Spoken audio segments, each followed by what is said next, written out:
Talungan. Namasyal po ako ulit kasi tiningnan ko po ang aming mga talong. Meron na naman po siyang mga bagong buko. Ayan, ganyan po. Marami na naman po siyang ganyan. Baga, naka-recover na po siya dun sa bagyong Christine. Yan po ulit yung mga inaalagaan ng aking abay, yung mga bulaklak at saka po yung ganyang mga buko. Ayan po, marami po ulit yan. Marami po ulit bunga yung aming matandang talong. Ayan, maraming bulaklak. Ayan, kumbaga naka-recover na po siya dun sa bagyong Christine. Yan po, mga marami pong ganyan. Ayan. Kaya nag-aalala po ako kasi may parating na naman pong bagyo. Ayan, ayan po yung bunga ng aming mga talong. May parating na naman pong bagyo.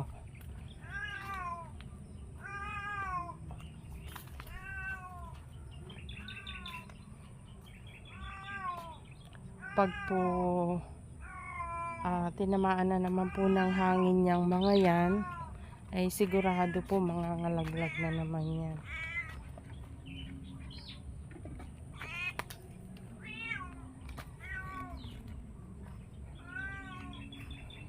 Po.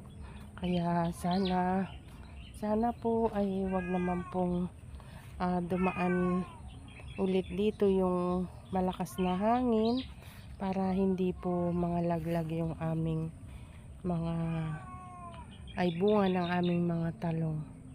Ayan po yung bunga ng aming lumang talong. Lumang talungan namin. Ayan po siya. Ayan po. Kaya sana po Lord, wag po sanang dumaan yung malakas na hangin sa amin. Ayan po. Sayang naman po kasi kung mangangalaglag po ulit yan. Ayan po, yun po, pitasin na po yan. Ayan po yung bunga ng aming talong. Malaking pera na naman po kasi yung pinuhunan namin dyan. Tuwing ikalawang araw po nag-i-spray po yung aking abay para lang po wala pong gaanong maninirang para po hindi gaanong masira ang aming gulay. Kaya tuwing ikalawang araw ay nag-i-spray po siya. Ayan po yung mga in-spray po ng aking abay. Ayan po. Ayan po yung mga buko. Marami pong ganyan sa aming lumang talungan. Ayan po. Ganon din naman po sa aming mga basal na talong. Punta po tayo sa aming bagong talungan. Ayan.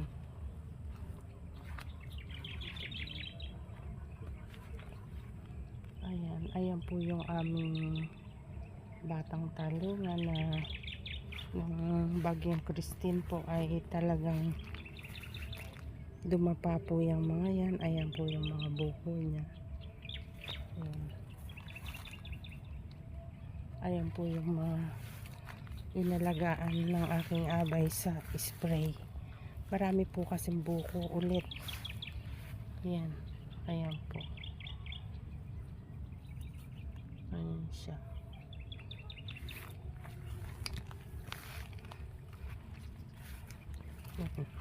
Marami pong bulaklak.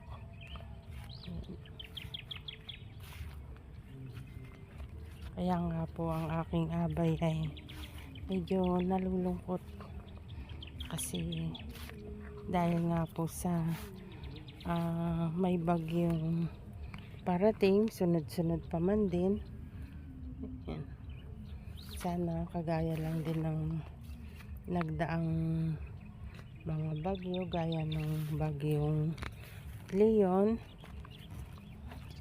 na hindi naman po namin gaano naramdaman dito sa amin. Kaya hindi po naapektuhan ang aming mga halaman. Sana po ganun ulit na hindi po makaapekto sa aming mga halaman yung darating na bagyo. Ayan po. Nananalig na lang po kami kay Lord. Sana ilihis ulit sa amin yung bagyo. Yung mga bagyong parating. Sana ilihis po ulit sa amin. Para po makarecover naman po kami sa aming mga utang. Ayan, yung mga halaman lang po talaga ang aming pag-asa, mga halaman namin, para kami po ay makabayad sa aming mga kautangan. Marami po kaming kautangan. Ayan po yung aming mga talong, marami pong bunga.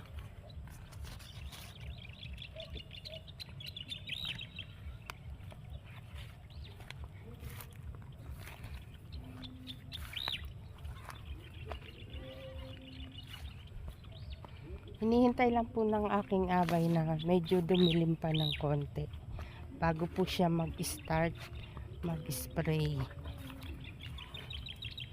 Ayan po. Maluwang po yung ini-spray na yan. Yan na yan. Maluwang po yan. Ito pong bata. Ayan, mula po dun hanggang doon. Ayan. Yan po yung ini-spray niya. Tapos ito naman pong matanda, ganun din po. Sabay niya pong ini-spray yan, matanda at saka bata. Kaya po, tuwing ikalawang araw ay nagja-jogging po siya. Hindi po kasi pwedeng mabagal yung lakad pag nag-i-spray. Masasayang po yung gamot, kaya kailangan po talaga mabilis po ang lakad. Halos tumatakbo po siya pag nag-i-spray po siya dyan.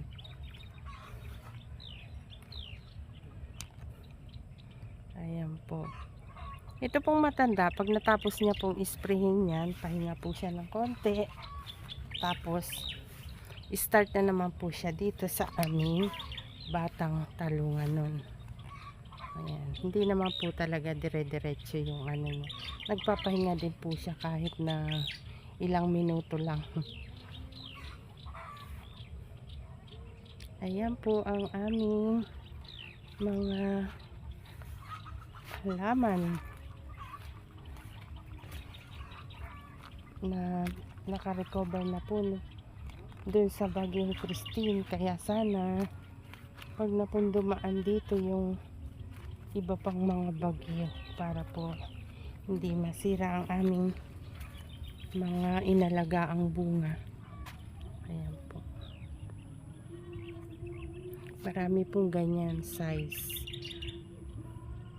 Bali 8 days yan, mapipitas na po yan. Isang linggo po, na po yan. Pitasin na po yan sa susunod naming pitas. Bali, pipitas po kami bukas. Sa susunod na pitas, 5 days lang po pala. Mapipitas na po yan. Yung ganong size.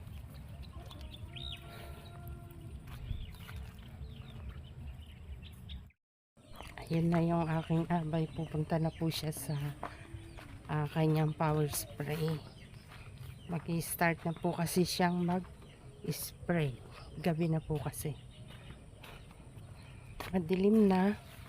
Kaya mag-i-start na po siya. Pag-i-spray. Kailangan po kasi sa talong ay padilim na. Pag nag-i-spray kailangan padilim na. O kaya madaling araw. Ganun po ang pag-i-spray ng talong.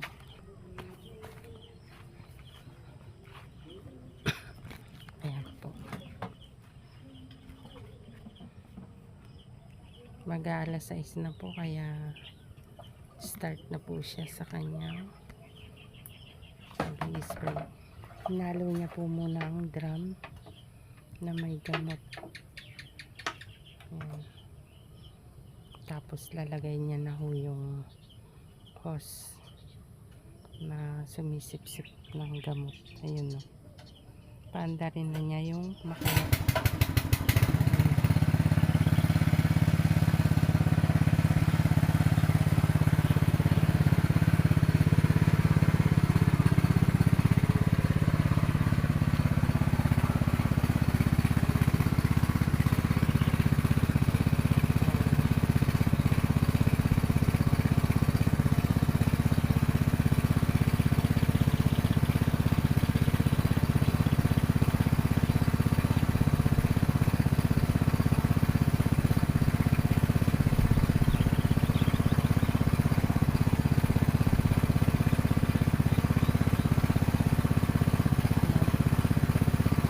Ayan lamang po mga kaparming ang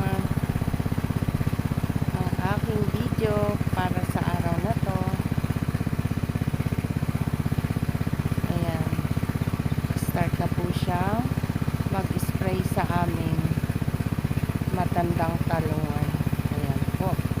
Thank you for watching mga kaparming. Please like and subscribe my YouTube channel.